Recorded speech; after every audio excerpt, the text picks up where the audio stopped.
Good morning, everyone. My name is Medina. I am the proud owner of Medina Equal City, and I'm happy to be your host today for an Essex County informational webinar on the NJEDA Small Business Emergency Assistance Grant Program, which is in pre-registration mode now. This webinar is really meant to help arm you with all of the materials and the process that are going to be happening for your pre-registration. And we think that it's really important that you as a small business owner understand the process, and the NJEDA has working very diligently to make sure that you're supported through. Before we get into the actual presentation portion, I'm really excited to introduce Senator Teresa Ruiz, who has a couple of words for you.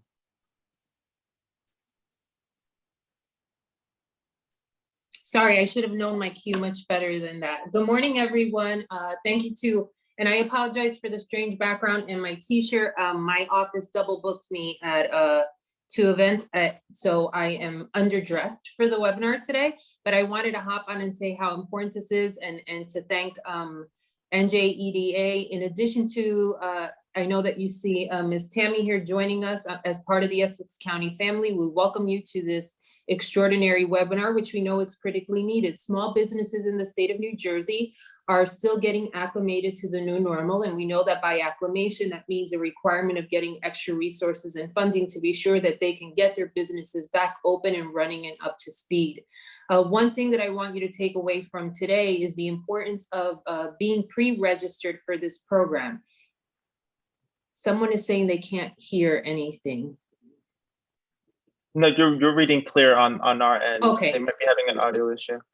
Okay, so then the importance of pre-registering for this program, even though the grant program itself is not open for application process, New Jersey EDA is asking all small businesses to pre-register. As part of the Putting Essex County First team with Tammy Marshall in our Office of Small Business, we pride ourselves in connecting our Main Street corridor businesses that thrive and help our communities work to bigger accessibility programs to be sure that we are fostering a culture of empowerment and growth amongst our critically needed business sector. From the state level, as the New Jersey State Senator in New Jersey, we know that the stronger our downtowns and main streets and local businesses do, the better our communities thrive and bounce back. This is a new arena for all of us. We are grateful that now this new opportunity is in place. We hope that it will be much easier and smoother than the first go around, but again, everybody has to pre-register. Quiero darle la bienvenida a todo el mundo que se encuentra aquí hoy, si acaso no hablan inglés. Yo sé que Medina habla español.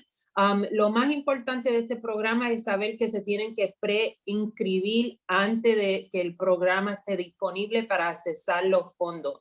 El día para registrarse, el último día es este jueves. Eso es sumamente importante. Después que se preinscriben, entonces la familia de el New Jersey Economic Development Authority puede ayudar a conectarlo a los servicios.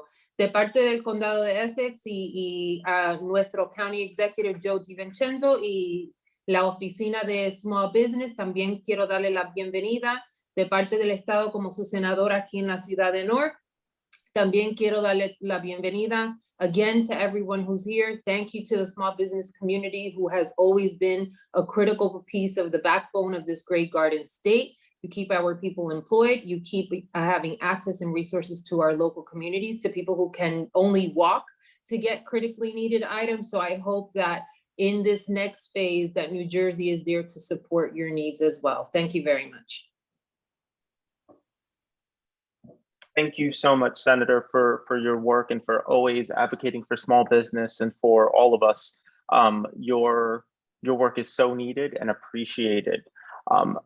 At the same juncture, I am so excited to introduce Assemblywoman Timberlake to say a few words on behalf of the need and of the work that is being done for small business in New Jersey. Assemblywoman Timberlake, are you?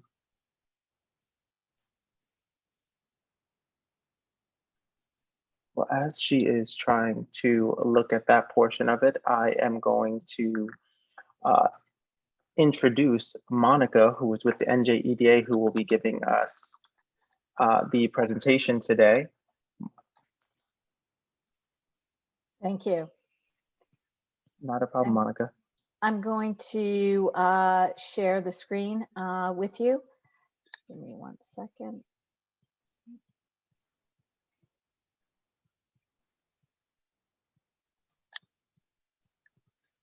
Can you see the screen? Sure can. Great, great, great. So thank you, Medina, for introducing us and putting this presentation together. I think it is very important for small businesses to pay attention to what the state has to offer. And I think by doing these calls, I think it definitely puts our grants in the spotlight again to see how the New Jersey Economic Development Authority can help out businesses. This is the phase 4 of the grant program. Just a little bit about the numbers of what we've done over the past year. We've helped out 55,000 businesses, and we've helped supported over almost $260 million to small businesses and micro businesses in the state of New Jersey. There are a number of initiatives that we helped out with during this time. We've helped out a number of different types of, with a number of different types of programs to help small businesses. The one that is available, which started on April 19th for pre-registration, and it will go to April 29th for pre-registration, is our phase 4 program. We are targeting businesses that have up to 50 full-time equivalent employees. And our award size is up to a maximum of $20,000. And we are targeting specific businesses, the restaurants, childcare, and the small and micro businesses.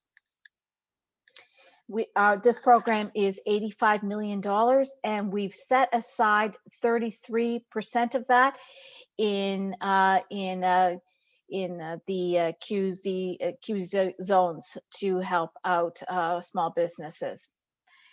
The restaurants, up to 50 full-time equivalents, and that bucket is 35 million. Childcare is 10 million, and the micro businesses, so the micro businesses are businesses that have employees between 1 and 5 employees, and all other businesses between 6 and 50 employees. Monica, I'm so sorry, for 2 seconds, if at all possible. I just wanted to take a moment as Assemblywoman Timberlake has been able to come on. Yes, go right ahead. Thank you so much. And I am going to bring her on in 2 seconds.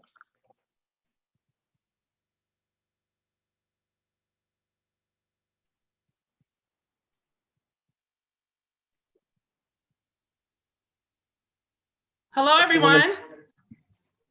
Hi. Hello, hello, Assemblywoman. Hello, thank you so much for having me. I just wanted to jump on for a few seconds to say how incredibly important it is, this EDA, small business grant dollars. We have to get the word out to our community as best as possible. As you know, oftentimes it seems as if our communities of Black and Brown peoples are left behind when it comes to even getting the information. By the time we get the information, the other companies and businesses have already applied for it and cashed the check. I wanted to say that I am in support of the New Jersey EDA's efforts to get the information out to our community, to get as many businesses as possible to be aware of the grant dollars and any other thing that comes out of the EDA. Tara and Ty have been doing excellent work. And, this is something that is incredibly important. We know that COVID-19 took no prisoners, okay, when it came through and ravaged our communities from housing, which is something that I'm on the forefront of trying to make sure that that doesn't slip through our fingers, is rental housing, homeownership, as well as landlord support. but also, you know, our small businesses. And that's what this is about, because many of our small businesses are struggling right now. We see our communities and our main street actually, you know, has the propensity to look like an abandoned Wild West town because of the impact of COVID-19. We had to flatten the curve. Saving lives was number one. And I support the governor when he shut the state down and shut businesses down as well. But now we have to rebuild. And this is in an effort on the state to rebuild and rebuild our small business sector so that our mom and pop stores survive and they have something to actually not just get by on, but thrive off of. That is our goal. And my office is always here to help with any issue that you may have.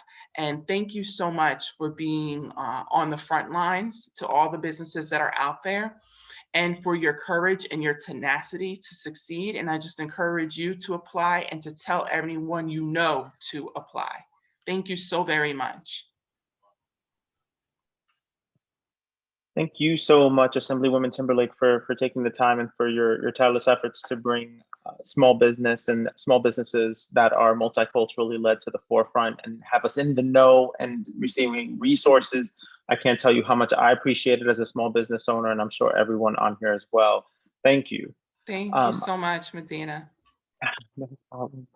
And so turning it over back to Monica from NJEDA, who is going to share screen and allow us to know more about the program.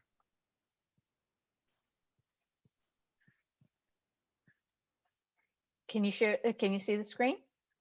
Not as of yet, no. Coming up now. Yes, we can see your screen now. Got it. Okay. So as I said, the pre-registration already started. It started on April 19th and it ends on April 29th. Now, the pre-registration is not on a first come, first served basis.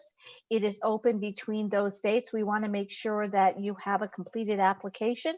So, you know, make sure you have your documents, which I will go over later on, that you have that in order. So you have everything when the grant goes live. And it is a rolling type of applications when it does open. It is for on May 3rd. It opens to businesses that have not applied for the phase 3. On May 5th, it opens to restaurants and childcare. May 10th, it opens to micro businesses. And May 12th, it's open to businesses that have between 6 and 50 employees. One of the key things is that the business must be in operation before February 15th, 2020. That's what you need to be eligible for the phase 4 grant.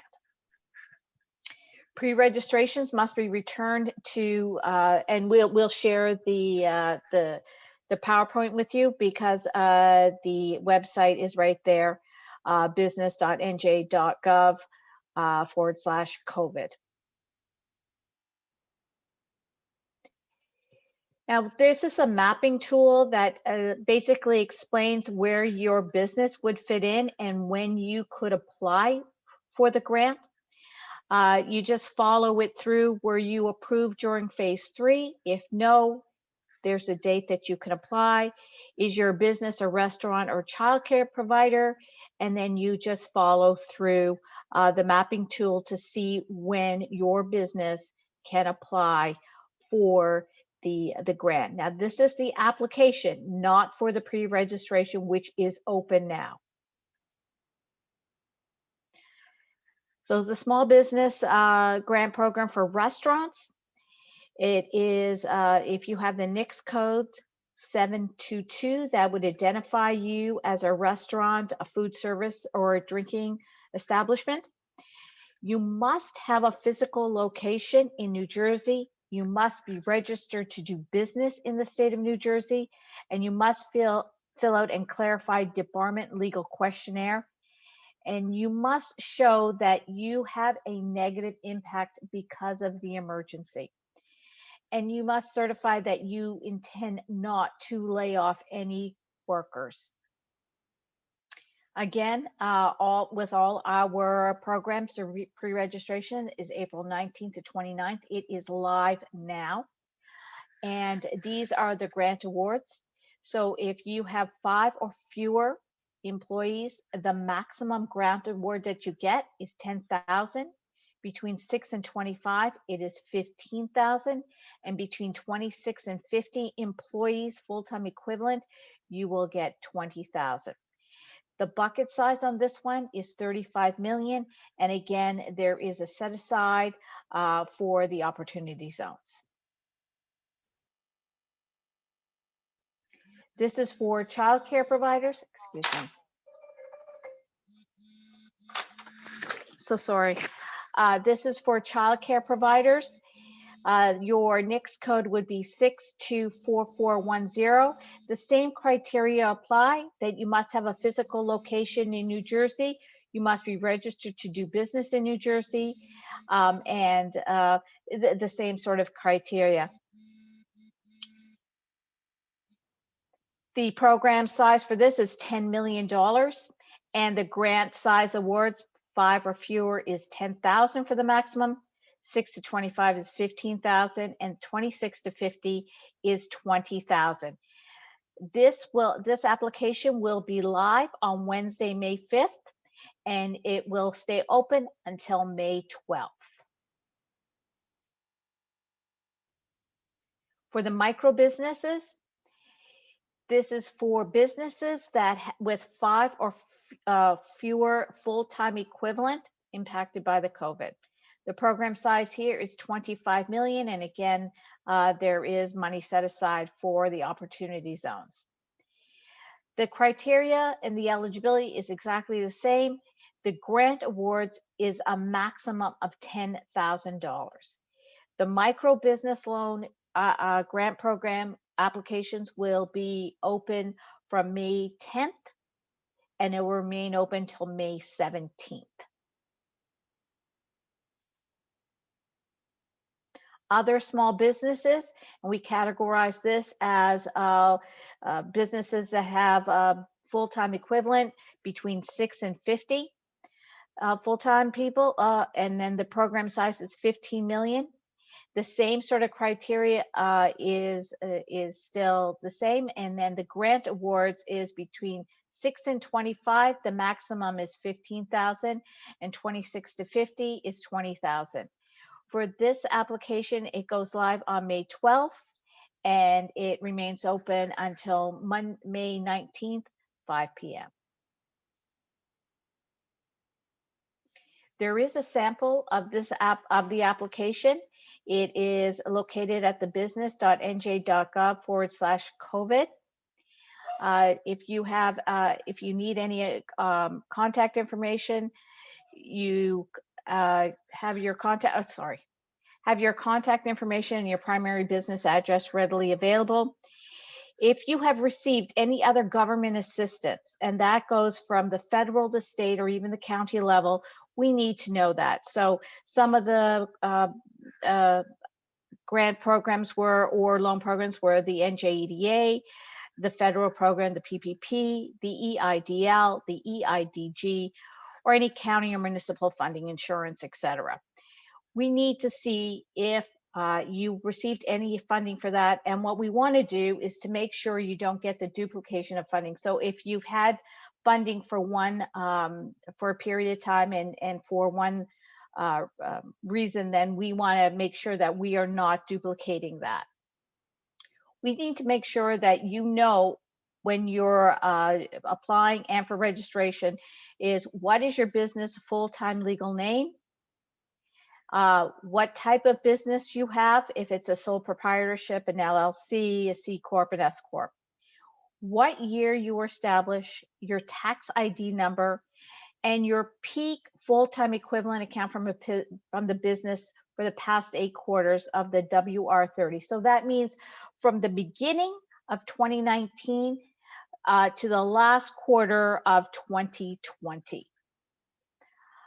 We need to know your NICS code and your 2019 and 2020 annual revenues.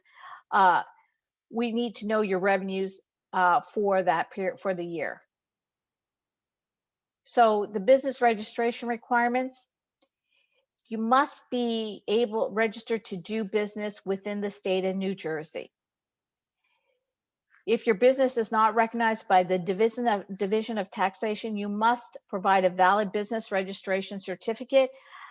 The applicant will have 4 weeks from initial notification from NJEDA to satisfy that requirement. We found out from the last grant programs that there was a lot of businesses that did not know about the Division of Taxation. So we are allowing up to 4 weeks to make sure you have that. No grant agreement will be executed without a current registration status from the NJ Division of Taxation or a valid business registration certificate. Now, if you want to know if your business is in an opportunity zone, there is a mapping tool that you can go to that will help you see if your business is in those zones. The other thing is that we do have different languages for the information. If you need anything like that, there is a website that you can go to or give a call to us and we will get the information out to you. Now I'm going to go into what the assistant grant phase for sample pre-registration, which you can do now. As I said before, the application has already opened April 19th to April 29th. This is not on a first come, first served basis. So if you haven't done so, please make sure you do it before the Thursday, April 29th at 5 p.m. The pre-registration applicants will need to return to the portal to complete an application based on the following schedule. So for restaurants, they open May 3rd. For childcare providers, May 5th, micro businesses, May 10th, and small businesses on May 12th. We need to make sure we can communicate with you, and the way we will do that is through email. So make sure it is an email that you use regularly, and you are going to create a password, and then you're going to confirm the password. Your information, your first name, your last name, your email, your organization's name, and if you have a website. I also caution you that if you don't get an email back from us for your registration, make sure you check your junk mail also. Once your information is completed, you will need to confirm your email and just follow the instructions within the email. Make sure it's an email that you use on a regular basis. That way you're going to ensure that you get correspondence to us and you won't miss it. Oops, sorry. Now you're going to start your pre-registration. Your first name, your last name, the title, your phone number. A phone number is where you're going to be at, whether it's a mobile number or business number, it's a number where we can reach you at. A website, also, are you the authorized signer for the business entity, and the legal registration of the business name. And also, if your business is doing business as another name, just input it in there. Now, the business address, we need to know the exact location of your business. So that does not mean a PO box or anything like that. It has to be where your business is actually located. Even if it's in the house, if you are a home-based business, make sure you put the address of that. The date the business was established and operational. Is your business operational as of today? Because if it isn't, then you do not qualify for this grant. And what is the ownership structure of the business? And we need to know if there is a partner or anybody that owns more than 10%, 10% or more of your business. The employer identification number, you can usually find that on your tax returns. And if you need any more additional information and you don't know what that is, there is a website that you can go to do that. Now, does your business file taxes under a Schedule C or an E? If you file under different from your EIN number, it's your Social Security number, make sure you let us know what your Social Security number is there. Does your business file a WR-30 within the New Jersey Department of Labor or Workforce Development? Because this is really important to us, because this is how we're going to determine what your grant award will be. And now, number of full-time employees as reported on your Q3 2020 or Q4 2020. Number of part-time W-2 employees, number of 1099 employees. We need this for informational purposes.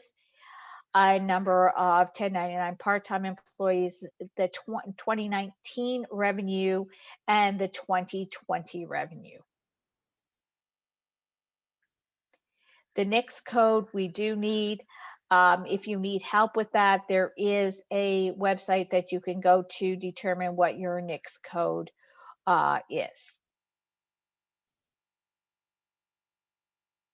And then we'll go to the NICS code, and also we want to capture what was your peak full-time equivalents within the last 8 quarters.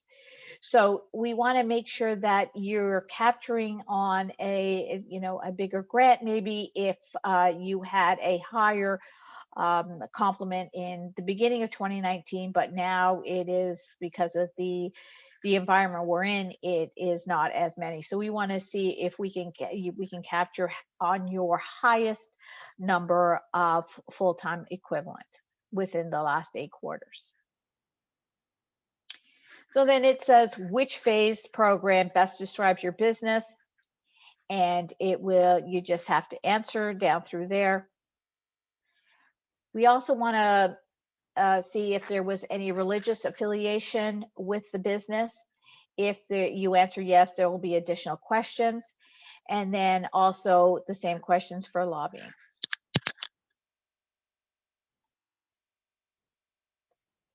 So if if your business was established in 2019, then you might only have 2019 or 2020s. So whatever fits in your business, you can put it in through there. Again, I mentioned that the duplication of benefits, we want to make sure that we're not duplicating any benefits.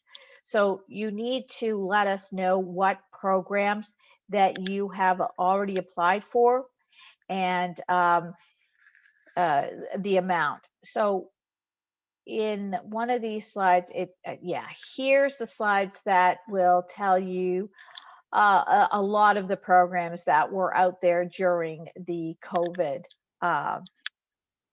phase.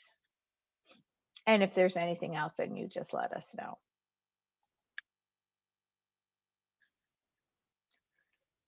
So which each one that you tick off, then there'll be a drop down, when you applied, when you were,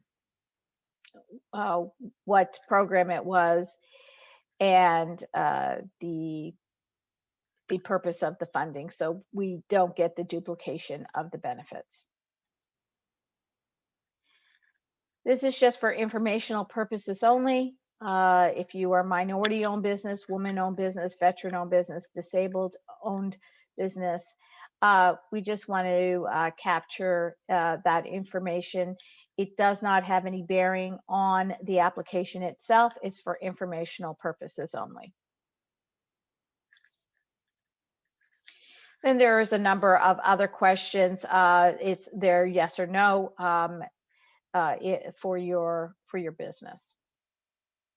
There is a set of legal questions that you need to answer.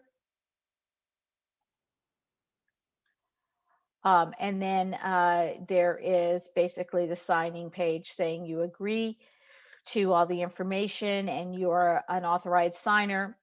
And then you will submit the application, pre-registration. And then once that happens, then you will get a pre-registration number, and you will have to go back in once the application becomes live, on depending on what the date your business falls under. And to see what is your grant size estimator, you can put in the employees' names, the quarterly wages, and the full-time equivalent, and you can keep on adding the employees, and it will give you a grant size estimator.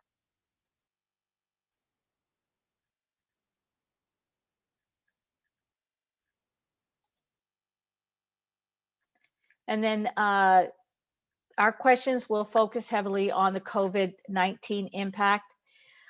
Were you deemed as an essential business based on the executive order? If a non-for-profit, what type of non-for-profit are you? To what capacity was your business able to reopen? What is your revenue loss as a result of COVID-19? What is your additional financial need as a result of COVID-19? And what will the grant proceeds be used for if approved? And that's it. Thank you so much, Monica, for this presentation and for outlining so much of the details that we need to know in order to properly pre-register and to also succeed at this.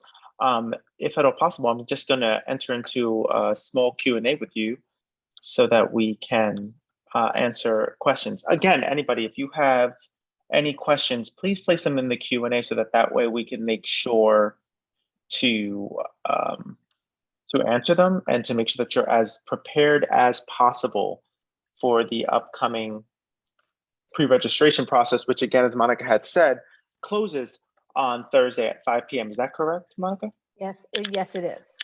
Yes. Okay. So I want to stress that if they are not pre-registered, even when the application goes live, you will not be able to apply. So that is really important information. So some of the questions that have come up, and we're very fortunate because we also have Jake McNichol with the EDA who has been answering your questions. One of the questions that did come up were, do churches qualify for the grant program? So there is a questionnaire, question that specifically answers that you have to answer yes, that you're affiliated, and there's additional questions that will come up. Jake, do you have anything to add to that? I just answered this in the Q&A section actually, but essentially federal guidelines, because this loan program is funded with federal money, we cannot fund religious activities, but if there's a church that has a business associated with it, like a lot of churches have daycares or schools or a soup kitchen or something like that. So that can get funding, but as you mentioned, when you do the pre-registration process, you'll just have to flag that it's a religious institution, and that'll trigger some additional questions that you'll have to answer because of that federal restriction on funding religious activities. So one of the other questions is, someone's they need to unlock their pre-registration application. Is there someone they can email or contact in order to do that? Yeah, the best thing to do for that is to call the call center. That phone number, one of us can put in the chat. I'll read it out loud right now. It is 844-965-1125. And then you'll need to have your MOLA number that you got when you finished the pre-registration process. You'll need to have that on hand, and they'll be able to open it up for you. Today is the last day that you can do that. So if you submitted your pre-registration last week and realized you made a mistake that you want to fix, today is the day to go ahead and send that email and call the call center to get that opened up so you can make your changes. Thank you so much for that. I know Josiah Styles has asked if we can get a copy of the presentation, and myself and again, Tammy Marshall will be sending out a PDF version of the presentation for all of the attendees. That way you guys can see these details. The whole point of this webinar is to make sure you're better armed to apply. So we want to make sure that you guys are good on that. Here's Medina, another question. Can I just add one more thing? There is also going to be a YouTube for the application itself to figure out how to a sample of the application. So the pre-registration is one thing, but there will be also a YouTube for the application process. Oh, that's even better, guys. So stay tuned for the YouTube. Again, follow NJEDA for on socials, because they will let you know when the YouTube comes out. You can follow Medina City. We're definitely going to share that so you guys can have that, but that's a really great thing. Thank you so much for that, Monica. Another question that's being asked by Allison is, if we got PPP in the first and second round, is there any additional money available through this program? So if you're going to apply for PPP and you designated it for payroll, and maybe in this grant program, you're going to do it for something else, then yes, you can do that. Am I right, Jake? Jake's on mute, but I think that's the right answer. You are have correct. to show. I was typing a response to Allison, but yes, the thing to keep in mind, that this is a broader answer for everyone, is if you've previously received funding through PPP, through EIDL, through a previous phase of the EDA's grant program, that's all. You can still apply for this. The thing is, you can't use the money from phase 4 of this grant program for something you've already paid for. So if you used a PPP loan to pay your May rent, you can't then use this money to pay your May rent, but you could use this money to pay for something else. But during the application, you will just have to indicate what funding you've received from other sources and what you've used that for, because due to, again, the federal regulations, we have to be careful about that. It's called duplication of benefits. You can't use 2 different sources of funding to pay for the same thing. And I think that that's really prudent, is that we do have to track, guys, where we're receiving these funds. You know, as small business owners, we have to track where we're using these funds, so that way we know that we're not, duplicating anything. A question that came in again for Monica and Jake is, I still have a lot of revenue loss in 2021. The revenue loss included in 2021? So I believe revenue loss is based off of your tax returns. So I don't think you're going to have a 2021 tax return yet. The real goal of this program, and it gets back to the requirement that you need to have been in business prior to February 15th, 2020, is these grants are dedicated to replace revenue that was lost due to the pandemic and the associated business closures. And so what it's really looking at is how much your revenue declined from 2019 to 2020, because that was likely a direct result of the pandemic. And so that's really the focus of this program.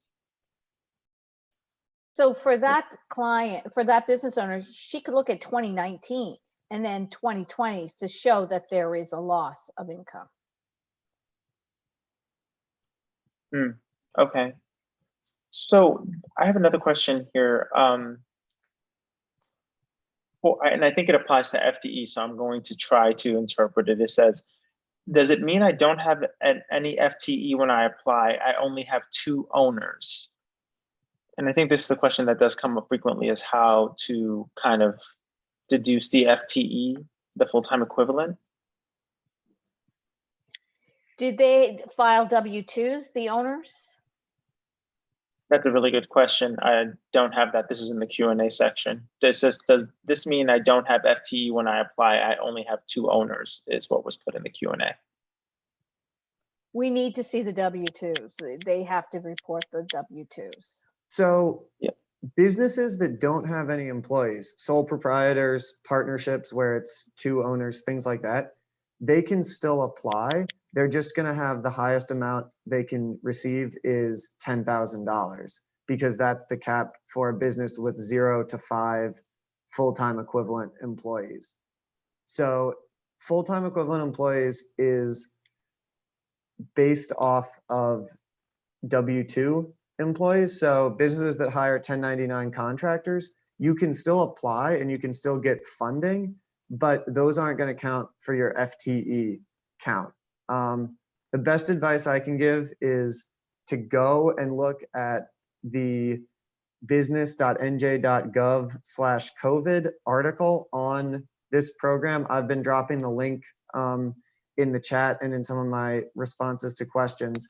There is on there a grant award size estimator and also a full-time equivalent calculator. And you can use those tools to figure out how many FTEs your business has, and also based on that, how much money you can expect to receive.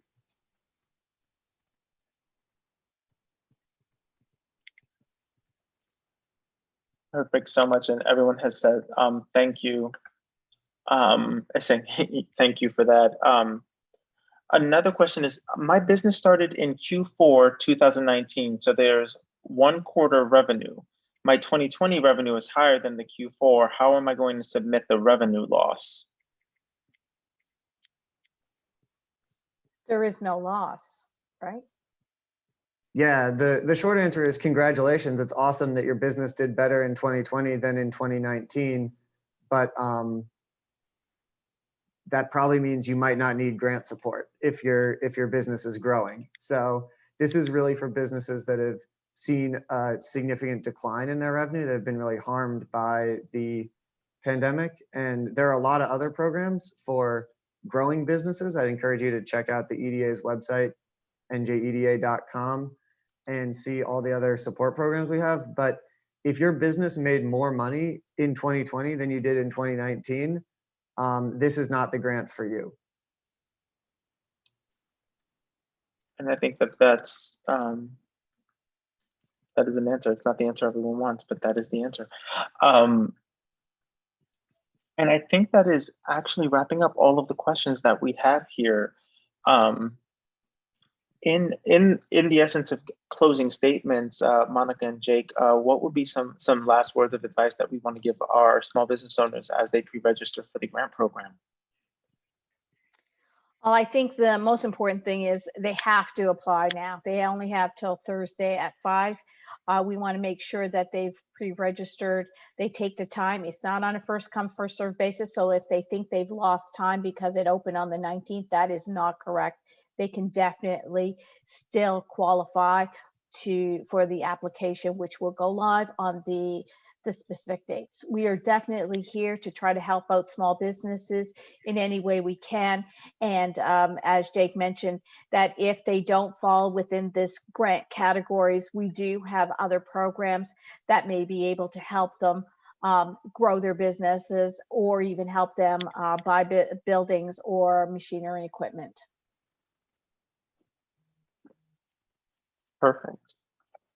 Perfect. And thank you so much, Jake. Yeah, my last note I would add is just any question you have, 99% chance there's going to be an answer to it on that business.nj.gov/COVID page for this program. I would suggest you go there. If you can't find your answer there, you should call the call center, and that's that 844-965-1125 number.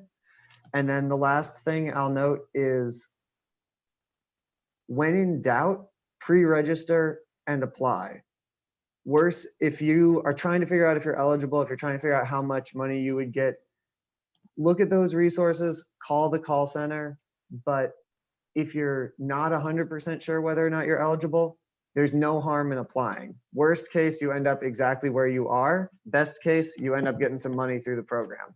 So definitely look to those resources, use the call center if there's questions you can't find an answer to on the website.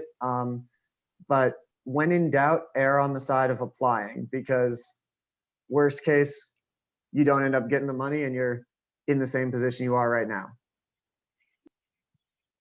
That is the wise words. And thank you so much, Jake and Monica, for presenting and for, again, arming our small businesses to be as successful as possible.